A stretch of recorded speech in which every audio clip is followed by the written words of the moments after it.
ಕಾರ್ಖಾನೆ ಮಾಲೀಕರದು ಪ್ರಶ್ನೆ ಇಲ್ಲ. ಇಲ್ಲಿ ಪ್ರಶ್ನೆ, ನಾನು ಇವತ್ತು ಮುಖ್ಯಮಂತ್ರಿಗಳನ್ನ ಮೊನ್ನೆನೂ ಹೇಳಿದ್ದೀನಿ. ಮುಖ್ಯಮಂತ್ರಿಗಳು ಈಗ ಯಾಕೆಂದರೆ ಎಚ್ ಕೆ ಪಾಟೀಲ್ನ ಮೊನ್ನೆ ಕಳಿಸಿದರು. ಅವ್ರು ಏನು ಭರವಸೆ ಕೊಟ್ಟವರೋ ನನಗಿನ್ನೂ ಗೊತ್ತಿಲ್ಲ. ಮುಖ್ಯಮಂತ್ರಿಗಳ ಹತ್ರ ನಿಮ್ಮ ಮನವಿನ ಹೇಳ್ತೀನಿ ಅಂತೇಳಿ ಬಂದರು.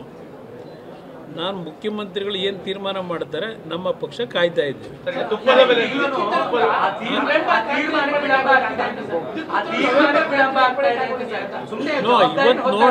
ಇವತ್ತು ನೋಡೋಣ ಏನು ಮಾಡ್ತಾರೆ ಅಂತ ಹೇಳಿ. ಇವತ್ತು ಸಭೆ ಕರೆದವರಲ್ಲ,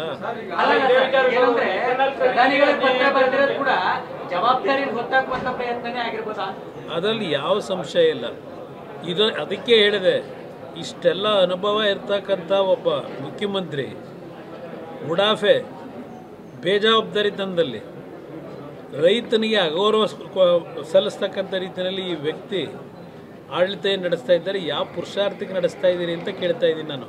ಸರ್, ಈಗ ಹಿಂದೆನೆ 1966 ಕಪ್ಪು ನಿಯಂತ್ರಣ ಕಾಯ್ದೆ ಅಂತ ಇದೆ ಸರ್. ಅದರ ಪ್ರಕಾರ 14 ದಿವಸದೊಳಗಡೆ ಕಪ್ಪು ಪೇಮೆಂಟ್ ಕೊಡಬೇಕು. ಏನಾದರೂ 14 ದಿವಸ ಆದ ನಂತರ ಇವರೇನಾದರೂ ಮುಂದೆ ಕೊಡದೇ ಇದ್ದರೆ ಬಡ್ಡಿನೂ ಸಹ ಕೊಡಬೇಕು. ಪ್ರತಿದಿನದ ಲೆಕ್ಕ ಹಾಕಿ ಅಂತಕ್ಕಂಥದ್ದು ಅಗ್ರಿಮೆಂಟ್ ಇದೆಲ್ಲ ಇದೆ, ಕಾಯ್ದೆ. ಆದರೆ ಇವತ್ತವರೆಗೆ ಕಾಯ್ದೆಗಳನ್ನು ಯಾವ ಸರ್ಕಾರದಲ್ಲೂ ಅನುಷ್ಠಾನಕ್ಕೆ ತರೋಕ್ಕಾಗಲಿಲ್ಲ.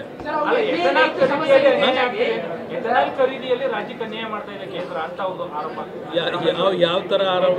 ಯಾವ ಥರ? 270 ಕೋಟಿ ಟನ್ ಲೀಟರ್ ಇದಾದ್ರೆ ಬರೀ ಈಗ ಇಲ್ಲಿ ಮಾತಾಡ್ತಾ ಇದ್ದೀರಲ್ಲ, ಅಲ್ಲಿ ನಮ್ಮ ಕೇಂದ್ರ ಸರ್ಕಾರದ ಮುಂದೆ ಬಂದು ಈ ಥರ ಇದೆ, ಡಿಫ್ರೆನ್ಷಿಯೇಟ್, ಆ ರಾಜ್ಯದಲ್ಲಿ ಒಂದು ರೀತಿ ಇದೆ, ನಮ್ಮಲ್ಲಿ ಒಂದು ರೀತಿ ಇದೆ, ನಮಗೆ ತೊಂದರೆ ಕೊಟ್ಟಿದ್ದೀರಿ ಅಂತೇಳಿ ಈ ಕ್ಷಣದವರೆಗೆ ಯಾರಾದರೂ ಹೋಗಿ ಕೇಂದ್ರ ಸರ್ಕಾರದ ಮುಂದೆ ಚರ್ಚೆ ಮಾಡಿದ್ರೆ, ಈಗ ಈ ಆಪಾದನೆ ಮಾಡೋರು ಕರ್ನಾಟಕಕ್ಕೊಂದು ಇನ್ನೊಂದು ರಾಜ್ಯಕ್ಕೆ ಇನ್ನೊಂದು ಮಾಡೋಕ್ಕಾಗತ್ತಾ? ಎಲ್ಲ ತೀರ್ಮಾನಗಳು ಎಲ್ಲ ರಾಜ್ಯಕ್ಕೂ ಒಂದೇ. ಇವರು ಸುಮ್ಮನೆ ಕಾರಣಗಳನ್ನು ಕೊಟ್ಕೊಂಡು ಕಾಲ ತಳ್ಕೊಂಡು ಕೂತಿದ್ದಾರೆ. ನನಗೆ ಕ್ರಾಂತಿ ವಿಷಯದಲ್ಲಿ ನಂಬಿಕೆ ಇಲ್ಲ. ಭಾಳ ಜನ ಕ್ರಾಂತಿ ಅಂತ ಚರ್ಚೆ ಮಾಡ್ತಾವ್ರೆ. ಆದರೆ ಕ್ರಾಂತಿನೂ ಆಗಲ್ಲ, ವಾಂತಿನೂ ಆಗಲ್ಲ ಇಲ್ಲಿ ನನ್ನ ಅಭಿಪ್ರಾಯದಲ್ಲಿ. ಏನಾಗಲ್ಲ. ನಾನು ಇಲ್ಲೇ ನಮ್ಮಲ್ಲೇ ಇದ್ದಾರಲ್ವಾ, ಅವ್ರು ಏನು ಅನ್ನೋದು ಪಾಪ ಬೇರೆಯವ್ರಿಗೆ ಗೊತ್ತಿಲ್ಲ. ನಮ್ಮಲ್ಲೇ ಇದ್ದಿದ್ದರಿಂದ ಅವರು ಏನು ಮಾಡ್ಬೋದು ಅನ್ನೋದು ಗೊತ್ತಿದೆ ನಮಗೆ. ಪಾಪ ಕಾಂಗ್ರೆಸ್ನಲ್ಲೂ ಅಷ್ಟು ಸುಲಭ ಇಲ್ಲ ಅವ್ರನ್ನ ತೆಗಿಲಿಕ್ಕೆ. ಅವ್ರು ಏನು ಮಾತುಕತೆ ಮಾಡ್ಕೊಂಡ್ರೆ ನಮಗೆ ಸಂಬಂಧ ಇಲ್ಲ.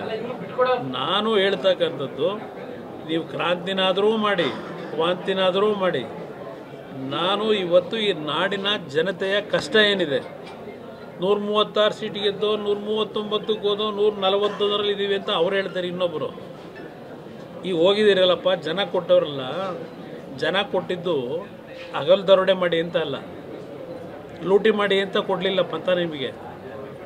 ಹಿಂದೆ ತಪ್ಪುಗಳಾಗವೆ ಸರಿಪಡಿಸಿ ಅಂತೇಳಿ ಕೊಟ್ಟರು. ಈಗ ಅಯ್ಯೋ ಹಿಂದಿದ್ದೇ ಚೆನ್ನಾಗಿತ್ತು ಅಂತಾರೆ. ಆ ಪರಿಸ್ಥಿತಿ ತಂದಿಟ್ಕೊಂಡಿದ್ದೀರಿ.